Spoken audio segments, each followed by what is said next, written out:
Hi guys, I rarely jump on here video-wise. You usually just hear my voice in my introductions to my videos. But I decided since this is a special video, I would jump on here video. I was recently interviewed again by Amanda from Me and the Magic podcast, formerly Disney Travel for All podcast, with my mom. Here we discuss Disneyland accessibility. Please enjoy.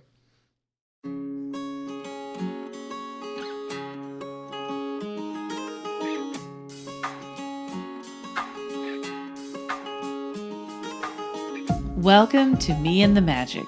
I am Amanda Bonner, and together we are exploring the magic this world has to offer as travel connects us all, and I truly believe that. If you've not already subscribed to the podcast, please do that so you don't miss any episodes. And if you could share the podcast out with others who you think would enjoy it, I would greatly appreciate that as well. Now today I have two friends who are back, Andrew Prince and Vanessa Prince. Back in episode 57, Andrew and Vanessa shared accessibility tips for Walt Disney World. Andrew uses a wheelchair, and Andrew is Vanessa's son, so that's how they are related. And you'll get to hear from Andrew and Vanessa in just a moment. Now they went across the country now to Disneyland, to Anaheim, California. So you will be hearing their accessibility tips for Disneyland, as well as their experience at the D23 Expo that was at the Anaheim Convention Center. Now let's go check in with Vanessa and Andrew.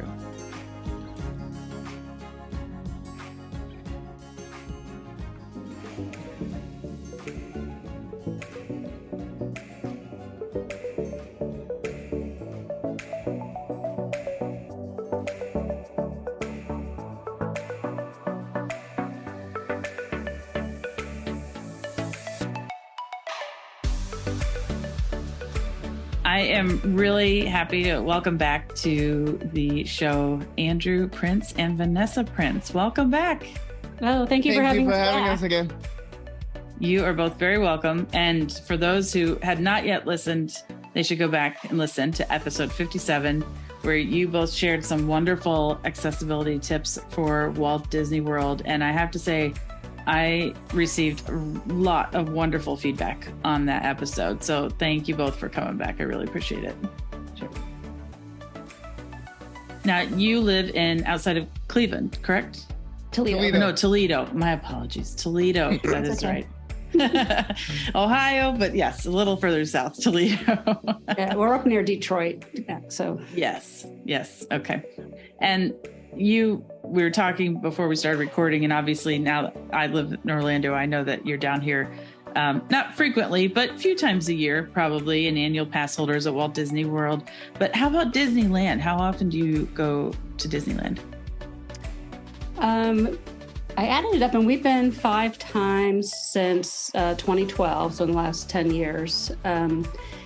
We used to go when they had the Run Disney runs. We went out there a couple times for that. And then Andrew and I started going to the D23 Expos in 2013. So that tends to be when we're going to Disneyland or when they have the expos. Okay.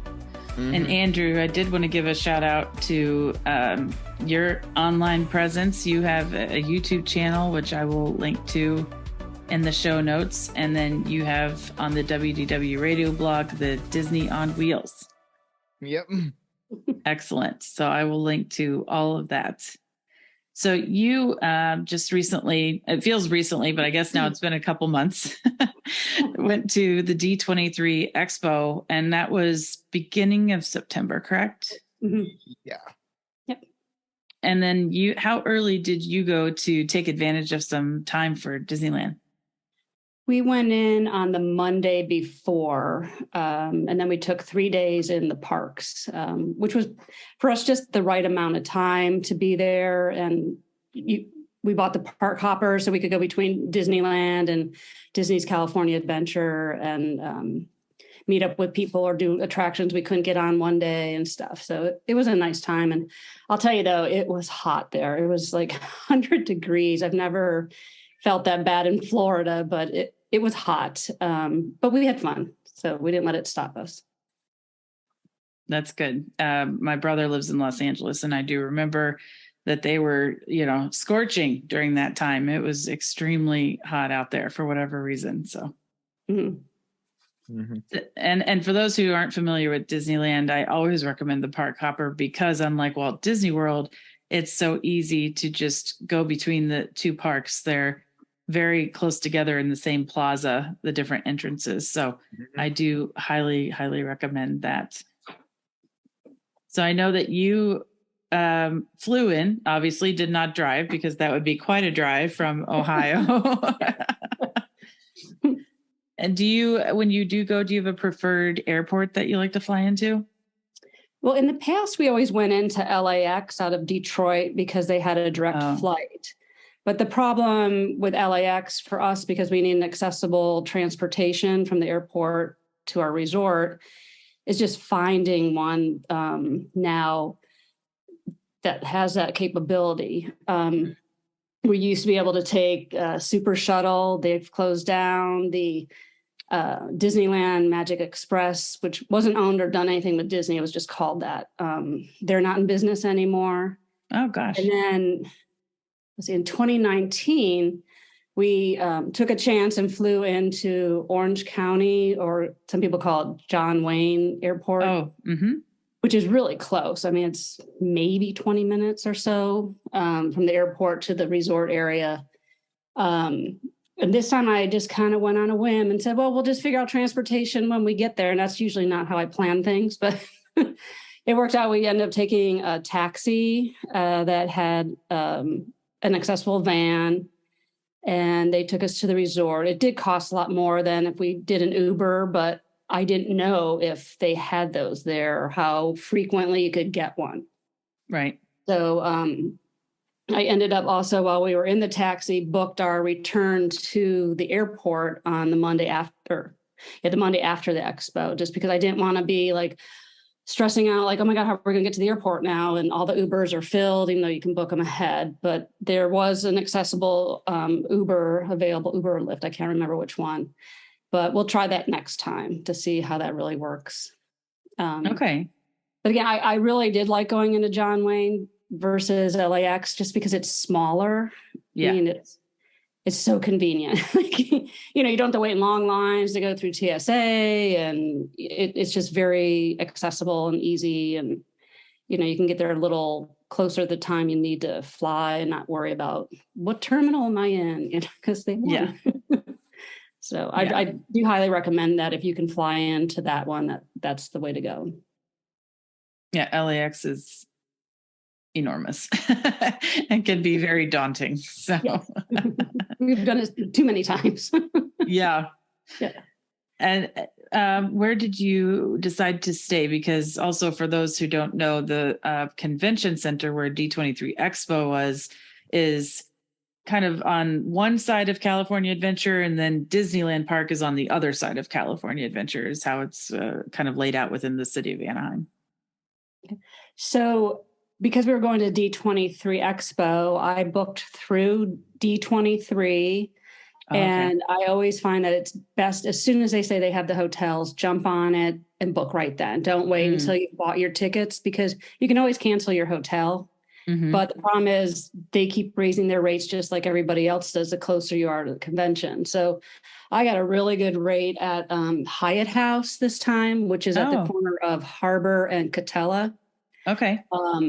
I had never been at a Hyatt House. Last 2 times we were at the Hyatt Place, which was further away from the parks, but kind of closer to the convention center. But they were not participating really in the rate levels for D23. I mean, they were charging like $900 a night. So, my gosh, that's not at that point. I'll stay at Disneyland Hotel. Yeah.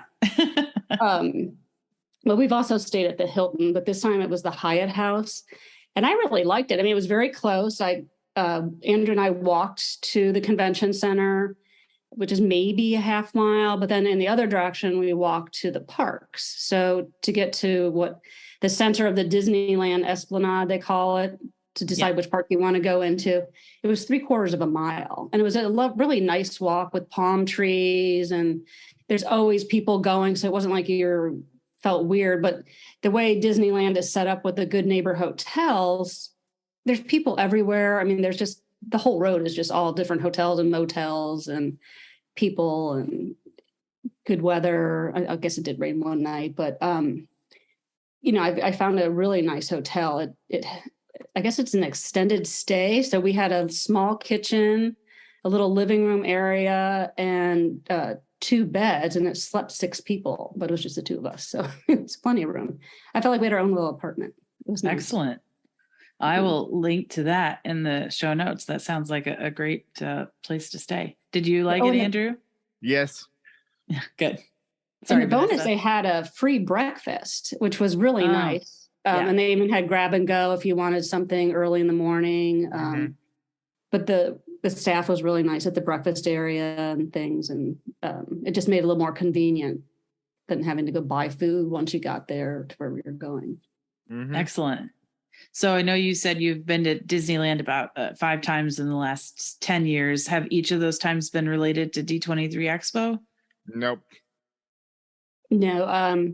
The first couple of times we took the whole family and went to do the Disneyland Run Disney event, and we stayed at Disneyland Hotel.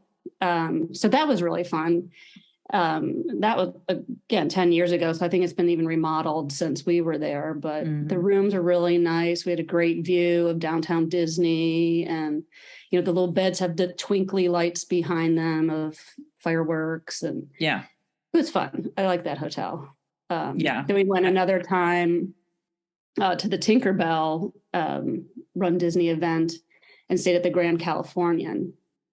Nice. And that time I used my DVC points, but we did not stay in a DVC section. We were actually in the hotel. So they have a conversion.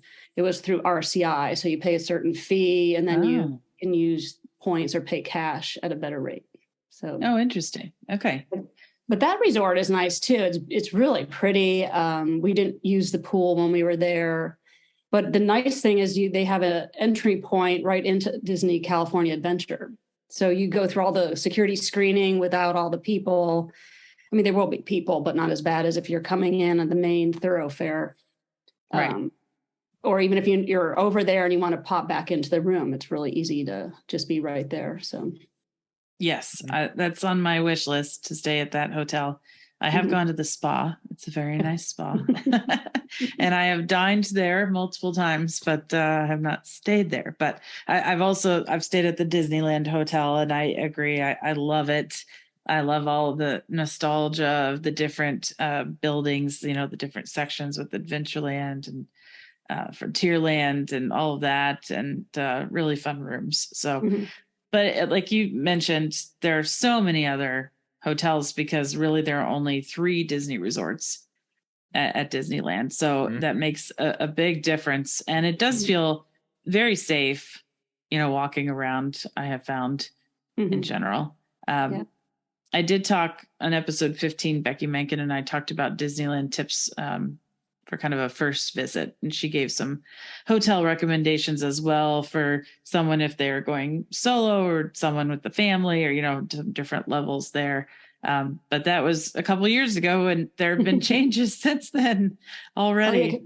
Yeah. And we did notice quite a few of them look like they were being renovated right now. So even like the Candy Cane Inn or something wasn't open. You could see they were doing construction. So I think a lot of them are revamping since they're reopening and things. So So since you walked from your hotel, you did not have to park, but I was reading that for those that do park at Disneyland, there are a couple of different parking structures. And depending on which one you're at, there could be a bus or a tram. And then also they have what they called a Mickey van that someone, if they had accessibility needs, could take the Mickey van. And I forget if that was from the Toy Story structure or the other parking structure. I believe it was the Mickey.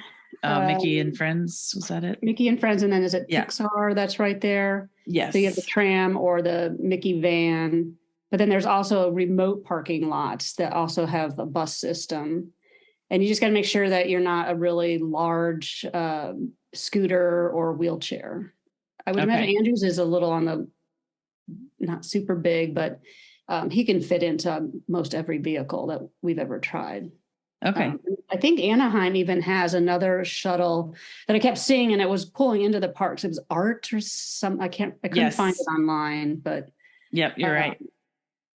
They have some stops along the way. But again, we end up walking because by the time we'd get on one and get locked in, we could have been there because I'm a fast walker. So, good. But they do a nice job of, bringing people in, and they have great signage if you're using the trams. I noticed that downtown Disney that, here's how to get to the accessible tram stop and things like that. So it's not like you're going to get there and go, where am I going? It's very well marked. Oh, that's good. Yeah, they do have really good signage, I found too. Now, there's also the monorail, and it's not quite the same as Walt Disney World because you can get on it inside the park, and then it just has one stop outside the park at kind of the end of downtown Disney near the Disneyland Hotel. Have you all been on that before? Yes. But it was years ago. Yeah. Okay. It was not running this time. We saw it go by once, and then it's running today. And when we went and asked the cast member, he's like, we can't run it right now. It's too hot. Apparently it doesn't have air conditioning like it does in Florida, where they can vent it and have the windows open. Almost like the Skyliner doesn't have air. They just depend on the flow of the vehicle to cool it down. So unfortunately, the week we were there, again, it was, 100 degrees and they weren't running it. So we have been on it. It's on our list, but it is accessible. It is, like you said, configured a little differently than the one at Walt Disney World. The seats are, I don't even know how to describe it. It's been a while, but we were able with Andrew to just roll right in and lock him down, but just as a break when we used it. So, but it's really small. Yeah. Yeah. And that's good to know that it doesn't run in the higher temperatures. And if no air conditioning, you certainly wouldn't want to be on it in 100-degree temperature.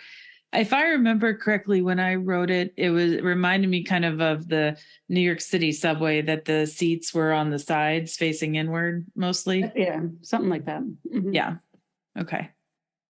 So that's, I think, most of the transportation options around Disneyland, if I'm not mistaken, between the buses, the monorail, and the trams. Mm-hmm. And then also for someone who has limited mobility, they can rent a wheelchair or an ECV, which is, for those that don't know, electric conveyance vehicle, aka scooter. And that's available in each of the two parks on a first come, first serve basis. Okay. Or you can rent, I believe, almost how you do it at Walt Disney World also, where you can have it long term and not just have to leave it at the parks, because that's the problem with renting them at the park. You cannot take them beyond the gate. Or if you needed to get even to the bus or to your resort, you may want to, I did not look it up. I know in Florida, it's like Scooter Bug and some other ones. Yes. I don't know if it's out there. We can look it up and put in the show notes. Yes, I looked at another page that had a bunch listed. So they definitely are out there. You're right. Yeah. Yep. So you enjoyed the Hyatt House. And then what about in the parks? Andrew, do you have some favorite attractions? Yes, but just a lot of the classic ones, like Small World and what was that new one you went on that you made me take you on twice? I'm getting to that. Oh, okay. And the Guardians and the Mission Breakout. Oh, excellent. So I was curious about that, Andrew. So do they kind of secure your chair down then? Nope. It's a total transfer Okay. attraction. Okay. So like there's a listing of all of the attractions and what you have to be able to do. Like some you have to go from your scooter to a wheelchair to the ride, or you can stay in their given wheelchair because some of them won't take an ECV. This was one where you had to do a total transfer. You could not take your own wheelchair or scooter on. So I physically transferred him onto the attraction. I picked what seat I wanted. I'm like, that's the only seat I know I can do. Oh, So yeah. everybody was, very congenial in our grouping, and that let us have those 2 seats. Sure. The biggest issue I was worried about is that seatbelt going to hold him? I mean, it holds a lot of people, but I don't know why I was so worried what he was going to do just with his trunk stability and things. But I think he enjoyed it more than I did because I was more like, oh my gosh, is he going to be okay? So Yeah. It's like cosmic rewind for me. Like it was that same feeling. Oh, like the free flow, like, Yeah. whoa. I Yeah. love that. That's so fantastic. That Tower of Terror has always been one of my top 2 attractions at Walt Disney World. And I was one of those that was not sure when they changed this to Guardians of the Galaxy Mission I have not Breakout. done the original Tower yet.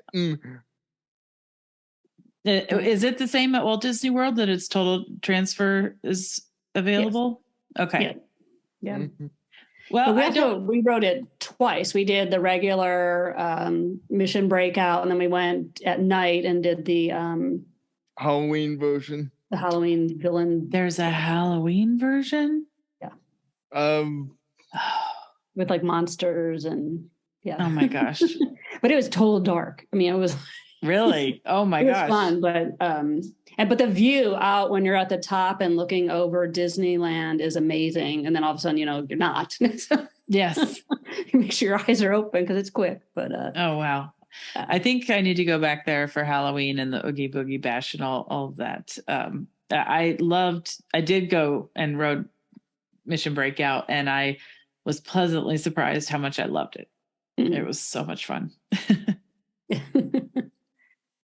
But do you want to talk about Avengers Campus real quick? Well, yeah, I was going to ask Andrew because I thought there was another attraction that I saw on online that he seemed to like a lot. Which one are you? I thought that you were enjoying the web slingers. Am I wrong? Yes. Oh yeah, you didn't love it? I appreciate honesty. Because of the things you have to be able to do the web slingers with your hands, and it didn't track my hands as well as I thought it would. Well, I could certainly understand then how that would not be your favorite. Yeah. Yeah. But I will say they did a very nice job with that attraction. There's a separate area where they have its own vehicle that's for wheelchairs, and it has its own loading area, so you can take as much time as you want. I can't remember if it held Andrew and then 2 more people or 3 more people, but I know there was more room next to me for at least 1 more person. Mm-hmm. I feel like it was for 4 people. But there's a whole area where you just moved him in and they lock him in place. But like he said, it took me even a while to get my hands how to sling these webs and hit things. And I just don't feel like he was close enough, but he also doesn't have that reach with his arms. So other people, who might have the arm capability will do better on it. We actually got to ride it twice, and I think he did a little better the second time than the first, because like I said, you got to be able to move your arms and it pick you up on those movements. So, but it was fun. I mean, I enjoyed going on it because it was a totally new attraction for us too. So I did like Avengers Campus. It was neat. It was almost like when you go into Star Wars Galaxy Edge and you're like, oh, I'm in a totally different place. You forget that you're in Disneyland. Like you felt like you were, somewhere really cool on, I don't know if it was a planet or just a building, but where you were, but you totally didn't know where you couldn't see anything else going on. So we missed seeing Spider-Man do his thing just by a couple minutes. And then there were so many people, we just went and did something else. I did is it Pim's Test Kitchen? I was going to ask if you dined at any place there. Yeah. Yeah. Yeah. I thought it was fun.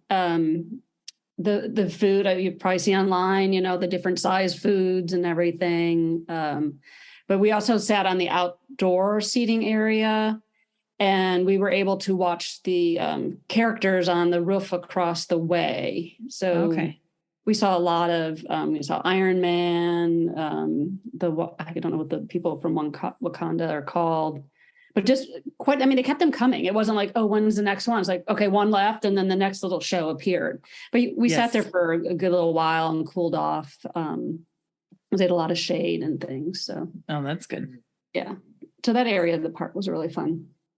I was there last September 2019, so I have not yet been to Avengers Campus, but I'm hoping to go by spring next year, if not sooner. So I'm very excited to check all of it out. Well, and then they have a new attraction. It's not coming by then, but they have a new attraction coming into the area. Something to do with villains or something, I guess, but they didn't give too many details at D23. But just that they're adding that next attraction. Was that the one was it King Thanos? Is that how they described it? I think so. Mm-hmm.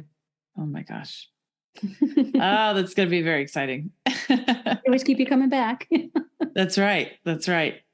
And Andrew, I'm with you. I really appreciate too those attractions that are just the classic. I love that it's a small world in Disneyland, how it's different and more of the boat ride is outside than, and none is really outside of Walt Disney World. But there's part that's kind of open air, but not really uncovered, outside. And I really enjoyed Mr. Toad. So I missed that at Walt Disney World, and a few others that are just classics. Mm-hmm.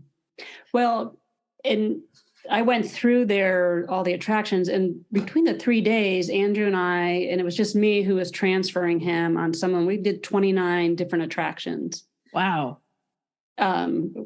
Which is great, considering a lot of them in Fantasyland are not accessible by what we are used to, just because they were built, the buildings in 1955. So right. You have to go in through the exit point and stuff. So, yes, some of those are quite tiny. Mm-hmm. Yeah, absolutely. And Vanessa, do you have any other favorite attractions? I always It's a Small World, and theirs is totally different from Walt Disney World. I mean, it's the same concept, but even how the boats flow through there, it's a little different than at Magic Kingdom. What I always like looking for are the IPs, intellectual properties, within the different countries. Mm-hmm. So it's kind of fun. Overhead, you'll see Jasmine and Aladdin, and you'll see Alice in Wonderland. You got to kind of look, but they're very noticeable. So that was fun. Nice. Nice. I also like Haunted Mansion.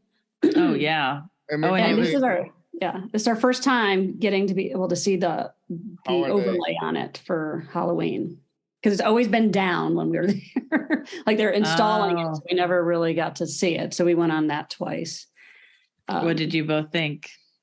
Well, I'm not really a fan of the movie. So Me neither. But it's cute. They do a really good job. And there's even a real gingerbread house in the dining room, and you can smell, I'm sure they're pumping the smell in, but you're like, oh, look at the gingerbread house. And you're like, oh, and I smell it too. And they just integrated the characters from the movie and the book into it, just to make it a little something different. And on the outside, it's decorated, and I like it. Now, for that attraction, that's also one where you must transfer into a Doom buggy. Okay.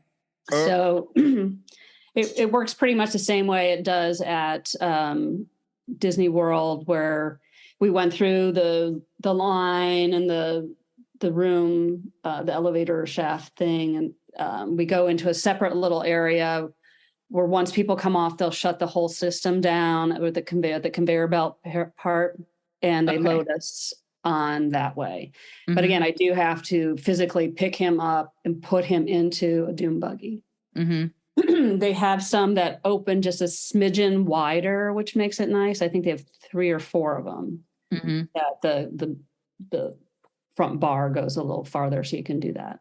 Okay. But there it's different. When we got off, where did we, for some reason, you go through a section after everybody gets off, and you're kind of like, whoa, you're going down these stairs, like the stairs. But I felt like it's not, the exit part for us was different than at Magic Kingdom.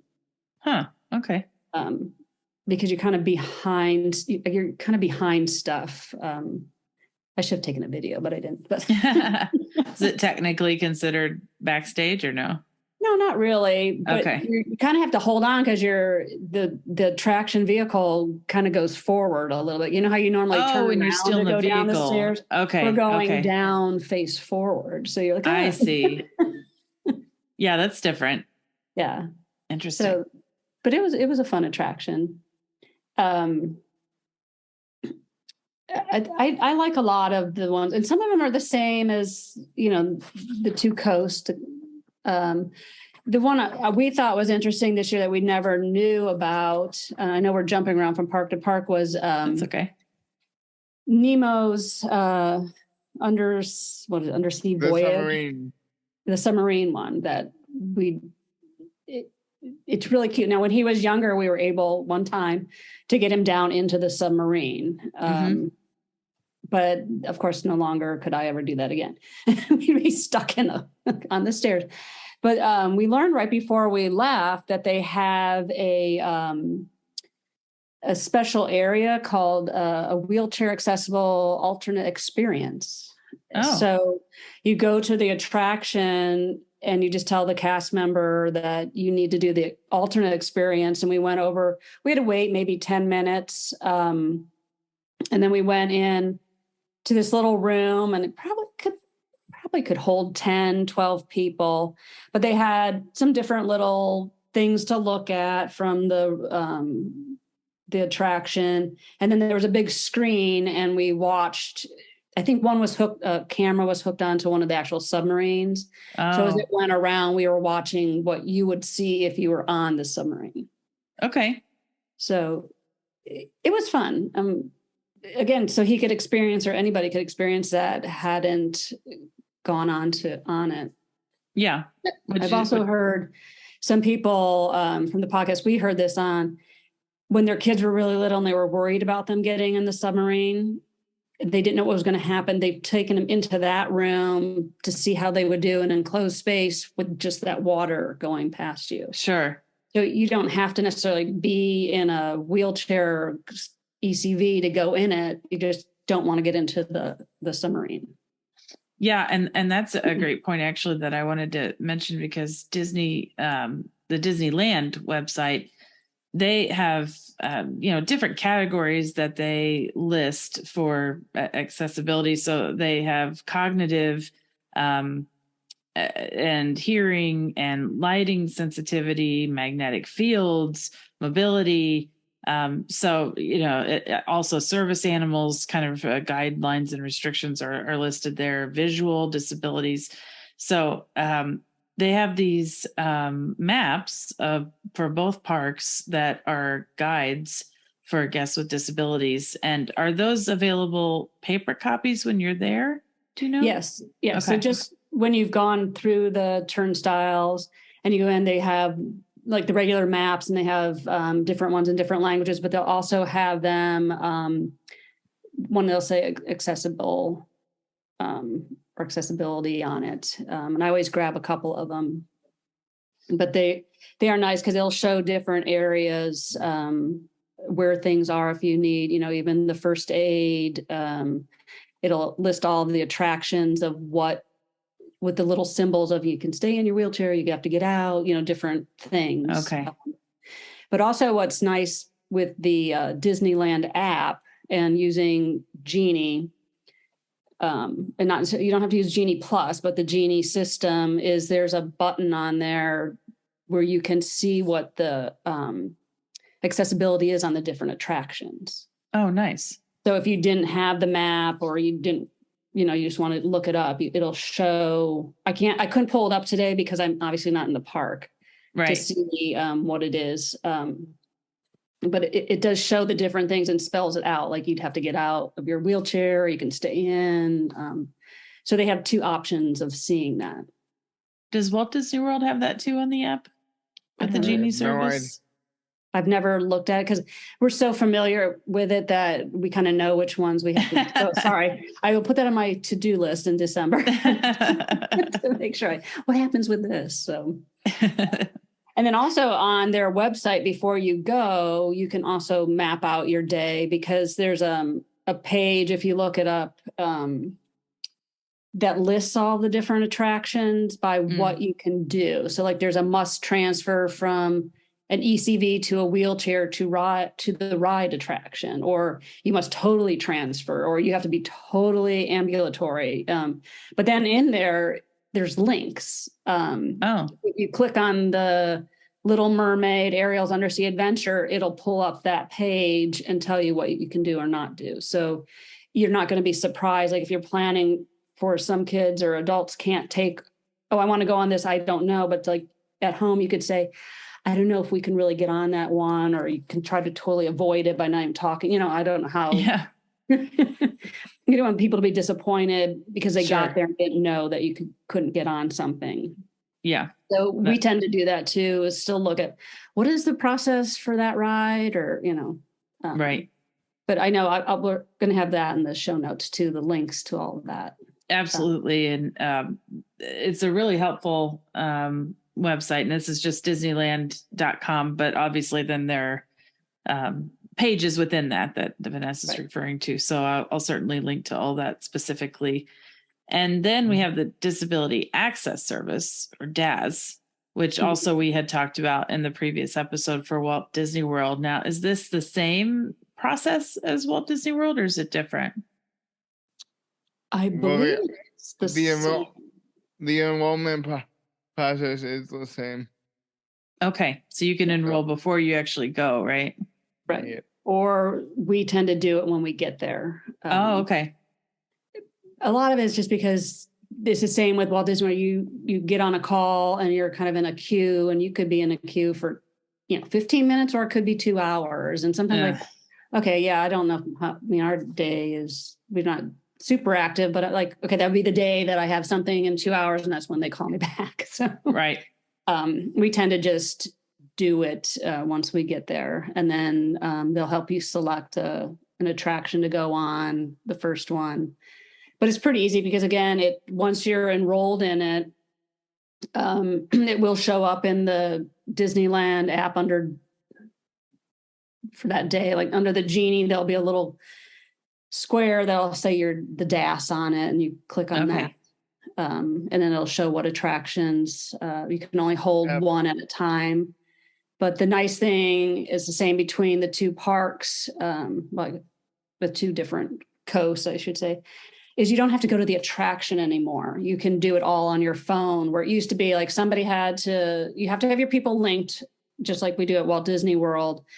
So if it's the three of us, we have to make sure you're included in our friends that day. And then we just select who we want. But I don't have to go to that attraction to get my return time and then go back again. You can just, as soon as we rode Soarin' first, as soon as we went through and they scanned the phone there, this is totally different. At Walt Disney World, they scan your Magic Band or your car or your key or ticket. There you scan your app. So they have different scanners for return times for lightning lanes and DAS. So I had to get used to that, because I'm like, wait, now I got to pull it up on my phone. And, Yeah, of course. Yeah. But as soon as you went through and clicked, you could stand there and go, okay, do we want to, we also had Genie Plus. It's like, what's better? Do we want Genie Plus or DAS for a ride? So we could actually hold a DAS and a Genie Plus. Okay, interesting. For different attractions. And that's probably how we got on 29 different rides too. Some we stood in line, some we had return times. It just depended on the day. The Genie Plus and the DAS system are totally different computer systems. So that makes sense. One doesn't even know that I have DAS. Yeah. The Genie system doesn't even know that DAS exists. Seems like they could make that work better, right? And like I said, we don't use it a lot. It's just sometimes, especially with that heat, we may have used it a little bit more this time at Disneyland than other time. Because like when you're in Disneyland, because of the age of some of the attractions, you have to go to the exits, especially in Fantasyland. Those are the hardest rides to get on for us, I think. Some we could not get on, which was not like Mr. Toad's. I know he's been on it, but again, that was maybe 10 years ago when he was a little smaller. They had a ride vehicle out front. So I looked at it and I'm like, there's no way I'm going to be able to get you on that. Cause their rides don't all have the little door that opens to give you a little bit more access, which I don't know why they can't make some vehicles that have a swinging door on it. It wouldn't be hard. Right. And put a little hinge on it. Yeah. So we had to bypass that one. But like Pinocchio and Snow White, all those we were able to get on because they do stop the traction and give us time. Those had the little swinging door. That's why I'm like, why can you do it on some and not on other ones? But well, we can include some photos of what those look like as well. Oh, that would be fantastic. Yeah, I have to pull up some of them. Okay. I was going to do that before we recorded, but I forgot. That's all right. We've got time. Yeah, and I'll be honest, this is the first time I've ever had trouble on an attraction at Disney was on Alice in Wonderland. Oh. I was able to get him into the attraction. It's a very tight vehicle. I don't know how tall people get on that attraction. It is tight. But he slipped because the ride actually kind of moves quite a bit. And I was moving around in the vehicle and he got slid off the seat. Oh dear. And I had to buy it was really nice. The cast members cannot help you get on and off of attractions. A nice lady came over, again, another guest, and asked, can I help you? I'm like, actually, if you could find me a dad, because I know you're not going to be able to help me pick him up. And, some nice gentleman came over and helped me get him out and put him in his chair. And, like I said, that was the first time that I've ever had him slide off of a seat. I mean, we go on all kinds of things. We could do Luigi's and Maters and never had an issue, but that ride that's the last time we're going on that. Yeah. Well, can't blame you there, but you were unhurt, Andrew. Okay. Yeah. Good. That's what matters. Yeah. So the ones at Disneyland are, again, they're the older attractions. They've tried as best to make them accessible, but some things you just can't get on, and they do have them listed that way. But I went through the list of things where you had to be ambulatory, and there weren't that many that we really got on this time, but he has been on them. I mean, though they list like the Disneyland Railroad on it, but it's the Main Street USA station that you can't get on, but you can go to the other stops and get on. So, we rode the railroad, did the full circle. So that was nice. Good. Our signal was interrupted by the locomotive overheating. Oh, yeah, it was so hot the train overheated. Oh my gosh, really? I tell you, it was hot. Yeah, I guess so. Oh my goodness. Yeah, I think you were starting to say, Vanessa, I missed the train here at Walt Disney World. So I bet that was a nice treat. Yeah. So we did get back on and finish the loop later on. So that was nice. Fun. One of Andrew's favorite rides, and we barter with each other for these. He likes Pixar Pal Around, but the swinging gondolas. Oh. Have you ever been on that? That's like the swings that go around? No, the big Ferris wheel. Oh, yes. Yes. I actually really enjoyed it, and I was very surprised by just how much it swung. Yes. When you least expect it, you're like going down. And with Andrew, so he has to, you go in to the swinging section, and the key is there's like two different sides you can go to. You want to make sure you go to the left, because that's where they can load wheelchairs. And I believe they can put a scooter in. No, this one I just looked it up. You have to be able to transfer from an ECV to a wheelchair to the ride attraction. So we were able to get in, but I don't think it has enough room to maneuver a scooter in there. But the wheelchair is like a little easier to do. Okay. But they not really lock down, and they just put these little things under his wheel so he doesn't move forward. But I'm always worried he's just gonna, because you do pretty much look down at a certain point, that he's going to fall on his face. So I just kind of hang on to the back of the chair and hope to God we don't end up with broken noses. I have a video. It's fun. What? Load of the internet. No. We don't need that on the internet. No. Yeah, one video I accepted. Yeah. Oh, can't use that video. So I guess it's been renamed since I was there, that's why I didn't recognize the Pixar Pal Around. So it used to be Mickey's Fun Wheel. Yes. So they redid that whole area into Pixar probably since you were there last. I think in 2019 was probably when it came back. So like if he goes on that ride, I'm like, well, I get to go on the Incredicoaster. So I just take him over, and he sits over by the launch area, and that's when I use like the Genie Plus and would get a time and go hop on and do my little upside down loop and go, whoop, I got my ride in. Yeah. Seems like a fair trade, I think. Now, what about shows or parades? Each park has some great nighttime shows. Did you partake in any of those? Yes. So we did World of Color at Disney California Adventure, which is for those that aren't familiar with Disneyland, it's like a water projection show. They kind of tried it at Animal Kingdom, but this is like everything's under the water and they bring it up for the show, and it's just beautiful and well coordinated. And they have a accessible area down near the Golden Zephyr. So if you go that way, like you don't need to have do a dining package or dessert party or something. We went, and it's a first come first serve.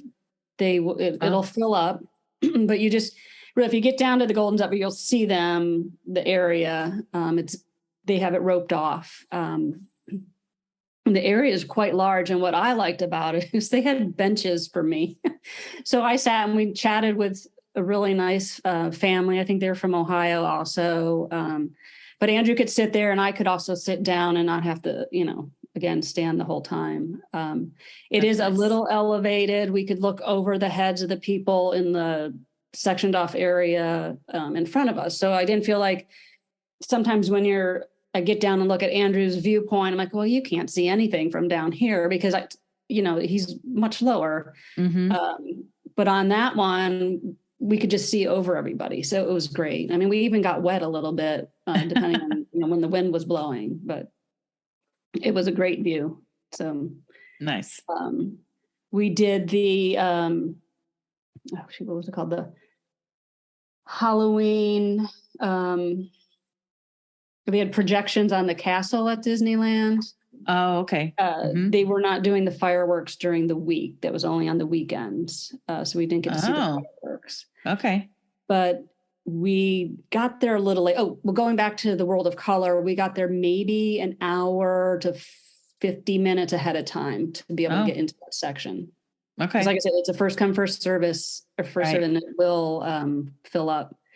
So at Disneyland, when we went, we got there a little late. So I don't think they call theirs the hub, but what to us is the whole center thing in front of the castle was just jam packed. And I'm like, well, you're not going to see anything. And there's trees. And so we walked back towards kind of Adventureland, and I kept looking, and right in front of Jolly Holiday, which is a restaurant, it's in the same position as Crystal Palace. But it had like a little slope to it in front of it. So we were up on top of the slope. So we were actually looking over everybody in the center section. Okay. And it was great. I mean, I could see, he could see, it wasn't overly crowded. I don't know why, excuse me, people, are all crammed in the middle. Like, well, we're back here and had probably a better view than if you were standing shoulder to shoulder and had the tall guy in front of you. So the only thing with that one, they have because it's a Halloween overlay, they have this balloon of Jack Skellington that comes up, and they put a couple other projections on it. So we could see him peeking over the trees, but I also feel like if you weren't dead on center and up close to the castle, you didn't see it either. Okay.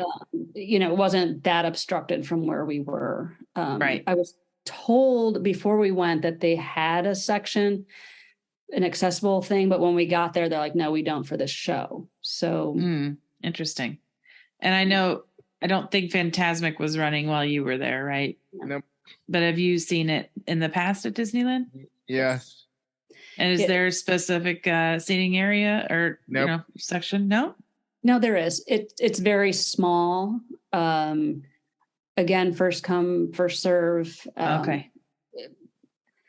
But their whole Fantasmic area, it's great because you're just you're there and you can see the attractions around you, and it's on the Rivers of America, and but their seating it's very tight in there. Okay. So even they do have it in the kind of the beginning of the front of where you'd go into the area where Fantasmic is, but still there's just so many people. Versus like, I hate to always keep comparing the two, but with a dedicated stage area or seating area at Hollywood Studios, it's a little easier to have a nice place for wheelchairs and scooters and handicapped people to go. Yeah, of course. I'm always amazed though how far, I think it's the Hyperion Theater, how far back it is. It's way back there. The one at Disneyland, it's really fun, and I think that one's being done as well. So you can go and just park anywhere if you can get the space. It's almost like watching a parade. Yes. If you got the spot, keep it. Yes, I've only seen it once, but it was really, really special. Yeah. Was there anything else that either of you would like to share about Disneyland overall? I think we did a lot. I mean, the biggest thing is do a little bit of research. Their website's really good. I mean, some of it, when I was looking at it, I was like, no, wait, didn't I just see that attraction on another one? So you got to kind of pay attention to what you really can do. Like, do you really have to transfer? Is it full? Because again, some like Rise of the Resistance is listed in 2 places. And it, in my mind, is a fully transferred ride. He has to get out of his wheelchair, but it's also listed as transfer from ECV to wheelchair to ride attraction. So it's listed 2 places. And there are quite a few of them listed in 2 places. So interesting. Just really like look at your app, look at the maps, do a little research ahead of time, and you won't have any surprises. I feel like Disney does a great job of letting everybody have accessible days at the parks like, anybody else. Their cast members are great. They even help you carry your trays if you need it. And, they want you to have a good time and come back. Yeah. So, excellent. Yeah. Well, I know that we've already spent a lot of time on Disneyland, but I do have a couple more questions if you have time on D23 Expo. Yeah. Oh, sure. And I think you already answered one of them, which this was not your first expo. And how many times have you been? 4 times. Oh, fantastic. And Andrew, you've been all 4 times? Yes. Oh, lucky you, man. Okay. That's great. It's kind of one of his like birthday, Christmas. It's like, this is the gift that keeps giving. Now it's for birthday, Christmas, it's like, because it's quite, you got to get out there, and we always like to do the parks if you're going and things. So it's not an inexpensive thing to go do unless you live there. So, and for those like myself who've never been, what is the main draw? Why do you keep going back? What is it about Expo? The parks panel and all the announcements and stuff. Oh, to be in the room where it happens? Yeah. Yeah. But I think it's you're there with like just these Disney people. Now, some of them are a little over the top, but I mean, they have this whole Masquerade Day event thing where people have these elaborate costumes on. Mm-hmm. And first I'm thinking, how are you wearing that all day? But it's like, wow, that we met this one lady who spends like 2 years making her costumes. I mean, one year she had the Haunted Mansion, and there were little doom buggies actually moving around on her skirt. And she's done all different kinds. They always like look for her. The cosplays that it's just amazing, and they want you to take the pictures. So I think that's just fun to look around and see what people are wearing.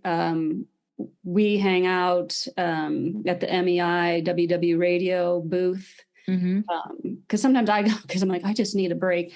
But it's nice because then we see all of our friends, and not all of them are from Disney World, but some of them we only see, when we're in California. So it's nice to run into people and, maybe sit with them at a panel or something. Like Andrew said, it is fun to be in the room when they announce things. And we like the parks and resorts. It's done usually on Sunday mornings now when they announce all the big things. So, but they'll have like they broke it down to like Disney and Pixar movies, one panel, and then they had all the Marvel stuff. They had the Legends ceremony, which we were able to get into this year, which is nice, is where they install people who are Disney legends. So there's a lot of, famous people, but we're really there for like the attractions and different things, not for the famous people. So right. Now, do you have to get in line at like 3 a.m. like other people? No. Okay. And so this year they did it a little different. They have you bought your tickets, which they went fast this year. I mean, some years they didn't sell out right away, but I believe they sold out. We did the 3-day pass, and it sold out within like a day. And then they released a few more later on, like once, because when they first came out, Disneyland was still under a lot more restrictions. Oh, okay. In Anaheim. So I think they released a few more when things lightened up a little bit. But they had a reservation system, almost like a lottery type thing, where first you had to there was a whole mess of transfer badges. We're not even going to talk about that. But then, like, because I was a gold member and he was, selected. We're under the same dual plan. Yeah, we're under a dual family plan. Okay. But he selected what he wanted to go to, and you kind of rank them in order.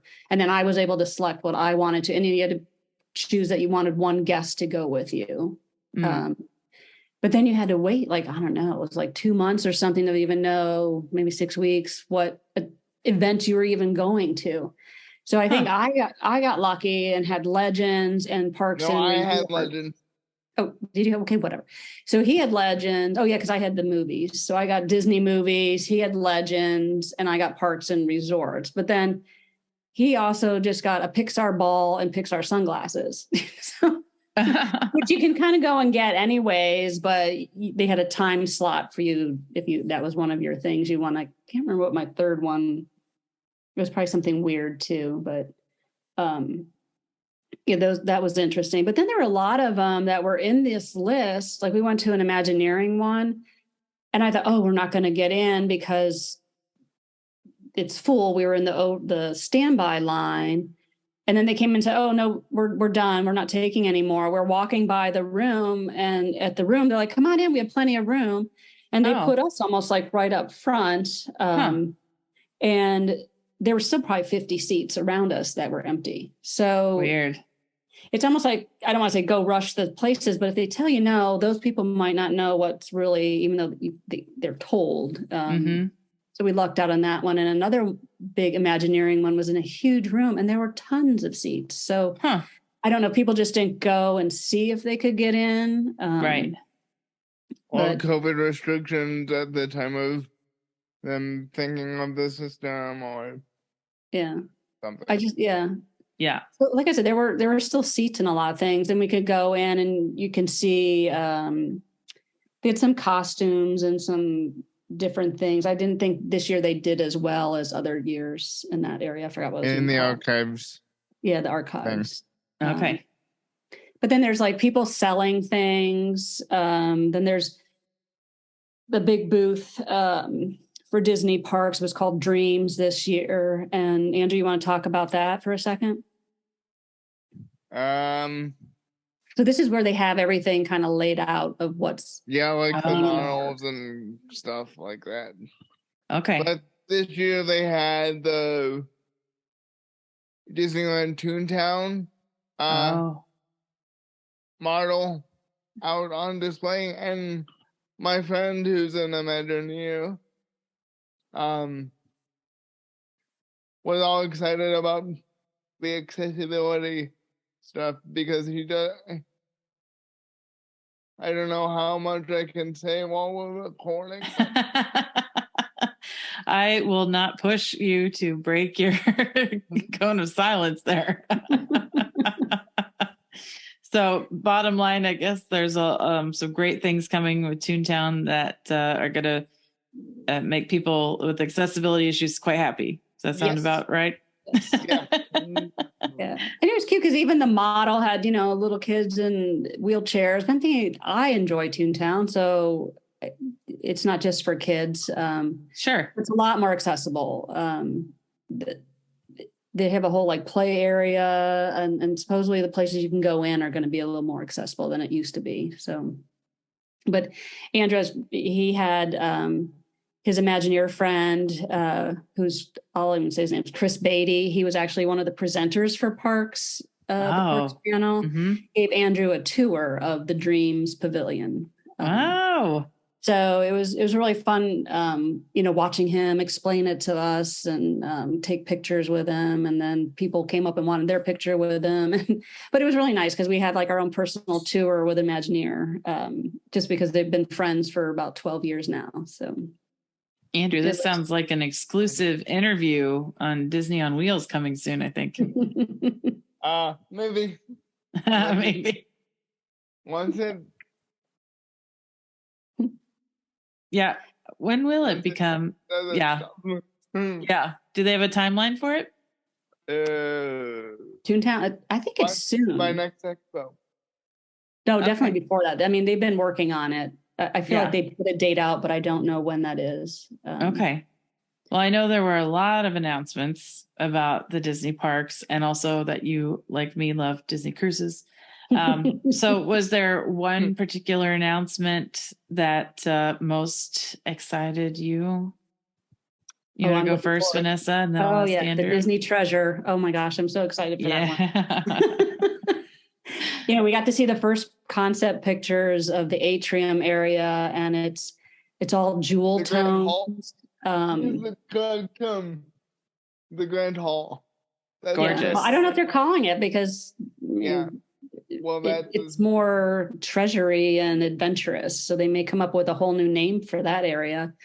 But inside is Jasmine, Aladdin, and Carpet as the statue by the stairs in the atrium area. And it's the first time that they're doing 3 characters instead of 1. Oh. 4 characters instead of 1 for the statue. Jasmine, Aladdin, Abu? Is that who? Is Abu in there? No. Well, Carpet, that'd be 3. Yeah, I think it's just 3. 3. But the whole, and then I started thinking like, ooh, what movies would that work with? Because you have the Wish is kind of more princessy, and I'm thinking this is going to be more like adventurous and not necessarily for boys, but those kind of movies where, and I'm like, Peter Pan. And then I'm thinking Peter Pan and Tinkerbell on the back. That's just my guess. I think you could have a great time doing this. And they even had a panel on SEA, which is the Society of Explorers and Adventurers. So I'm imagining a lounge like the hyperspace lounge, but instead of that, it would be an SEA one, almost like they have at Skipper's Canteen at Magic Kingdom. Like, I think they could do a really cool area. I mean, awesome. Your imagination just starts going when you talk about it. Absolutely. Yeah. So I'm definitely signing up for that one. So yes. Yeah. And Andrew, then sorry. Go ahead, Vanessa. They talked about Lighthouse Point and showed some new concept art for that. And then stepping back, we actually met Joe Rohde while we were there. Oh. And he also did the original parts for Lighthouse Point, but they've changed it a little bit. But okay. Yeah, but meeting him was a highlight, because Andrew's like, who is that just walked by? And I'm like, oh my God, it's Joe Rohde. So he came over and chatted with us for a good 5 minutes and took photo or had somebody take our photos with him. And it was fun. So that's fantastic. So that's the kind of fun stuff that happens at the expo. Just you chance meeting. Now, some people might not even know who he is. Right. But we were like, oh my gosh. Oh, absolutely. He's on my list to meet. Fantastic. Andrew, how about you? What was your announcement you were most excited about for the parks or anything? The Figment walk around. Oh. They actually used Lou had a balloon Figment that you could take pictures at the MEI booth and WDW radio booth, and they actually took the photo of the balloon character that he had and used it in the presentation. So, like, all of us, is that our balloon? Because it's funny because you saw it up on the big screen and it's like, wait, I know that Figment. So I don't know when they went around and took that picture, but it was kind of exciting to see, our familiar balloon character from the booth up there. Yeah, whoever, I don't know if it was Becky or Lou or whose idea was for the balloon, but they were spot on. Yep. The Figment, I'm glad he's staying. He's going to be kind of the character for Epcot. Yes. Yeah. The other thing I thought was interesting was the Disney 100 Years of Wonder. They didn't talk too much about it. So I know they're starting January 27th at Disneyland with that whole rollout. And D23 is doing something on January 1st on their site to get people into it. And I'm guessing they're not saying anything about Walt Disney World yet, just because the 50-year anniversary ends in March. So I know at Disneyland, they're redecorating the castle. So I don't know if they're going to put things up on that castle once the 50th is over. So I'm assuming in the spring we'll know a little bit more about how they're handling it.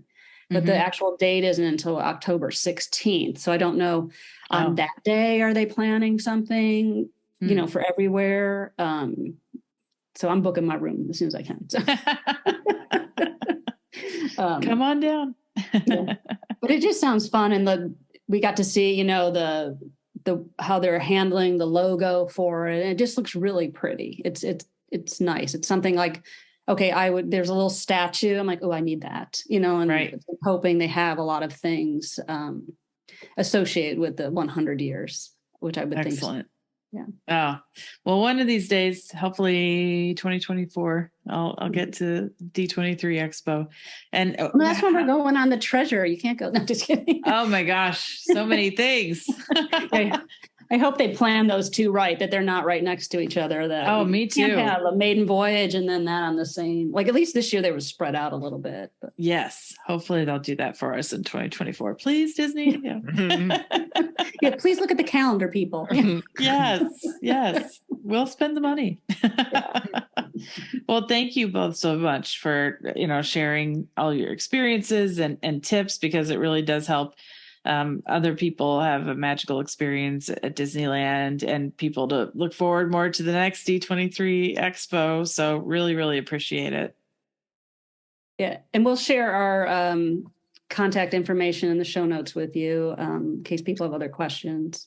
Because we did get some after the last one too. So. Oh, good. Yes. And Andrew, questions. you still have your link tree, right? That has all of your, yes. So I have that I'll include. And then Vanessa, I have your email address as well. Yeah. And now I have Instagram. So. All right. I know. Okay. We'll put it in the show notes. We'll find that so everybody can find Vanessa. Seems to be a lot of Vanessa Princes out there, but no. And Andrew, you are YouTube, Instagram, Facebook, Twitter, and I have your email address as well. But it's all, like you said, in your link tree. Yeah, I got YouTube, and then you got the Disney on Wheels blog. So yeah, you're a busy guy. Well, we had fun talking about Disneyland, and we're looking forward to going again and see what they're putting in new too. So maybe we can go together. Oh, I would love it. I love it. I need to get out there and visit my brother and my brother-in-law, and then get out to Disneyland. Yeah. Mm-hmm. Yep. Sounds good. Well, thanks again. Thank you so much for joining us as we discuss these accessibility tips in Disneyland. And I always love just discussing Disneyland. I can't wait to get back there, hopefully next year, to share in the magic on the West Coast of the U.S. I would love to hear from you. Do you have any questions about accessibility tips at any of the Disney parks or on a Disney cruise? And I will link in the show notes to how you can contact Andrew and Vanessa. They're both also in the Me and the Magic community. So if you go over to the Me and the Magic community on Facebook, you can share your experiences and any questions that you have for me, Andrew, or Vanessa. And as always, you can email me at amanda@meandthemagic.com. Now, I will be sailing in just a couple of weeks now on the Disney Wish. It's coming up so soon, and it will be a very merry time sailing. And I'm going to be getting all kinds of ideas for our group cruise, which is also a very merry time sailing. And that group cruise is next November 2023, November 11th through the 18th. It'll be on the Disney Fantasy, a 7-night Eastern Caribbean sailing. We will stop in Tortola, which is the British Virgin Islands, St. Thomas, which is part of the U.S. Virgin Islands, and then Disney's Castaway Cay, of course, in the Bahamas. I hope that you'll join us for this special cruise. It's going to be our first group cruise, hopefully the first of many, and you can go to meandthemagic.com to find all the details and to request a free quote. And just a reminder that you do need to book with our official group to be considered part of the group activities. And I will have some fun surprises because this holiday season is my favorite season of the year. So the fact that it's a very merry time cruise is going to be extremely special. Have a wonderful week, and until next time, keep dreaming. Thank you for watching this video. This was a special episode of the Me and the Magic podcast. Don't forget to subscribe to the podcast, link in the description, and my YouTube channel by hitting the subscribe button down below.